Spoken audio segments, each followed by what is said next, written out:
চলুন পৃথিবীর অদ্ভুত সব চকলেট ট্রাই করি, যেমন এই চকলেটটা যার ভেতরে পোকা আছে, অথবা এই চকলেটটা যা 9 কোটি স্কোভিল, অর্থাৎ পৃথিবীর সবচেয়ে ঝাল চকলেট। শুরু করছি এই এভরিথিং বেগেল চকলেট বার দিয়ে। এটা থেকে রসুন আর পেঁয়াজের গন্ধ আসছে। এটা কি? ও মাই গড, রসুনের গন্ধ তো মারাত্মক কড়া। হেমাটোগেন, যা গরুর রক্ত দিয়ে বানানো হয়েছে। স্বাদ অনেকটা আচ্ছা। কুকুরের বিস্কুটের কি মতো। করে জানলে যে কুকুরের বিস্কুটের স্বাদ কেমন হয়?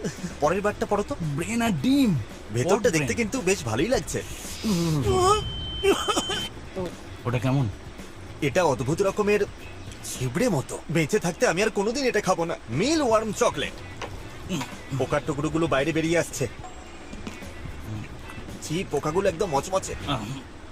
আর সবার শেষে পৃথিবীর সবচাইতে ঝাল চকলেট। আর আপনাদের কিন্তু এসব করার দরকার নেই। রেগুলার ফেস্টিভ্যালস খান, অনেক ভালো। এতক্ষণ যা যা খেলাম তার থেকে অনেক ভালো খেতে। ভুলেও চোখে হাত দেবেন না কিন্তু, অন্ধ হয়ে যেতে পারেন। অলরাইট, আমি এবার এই চামটা খেতে যাচ্ছি। Good luck.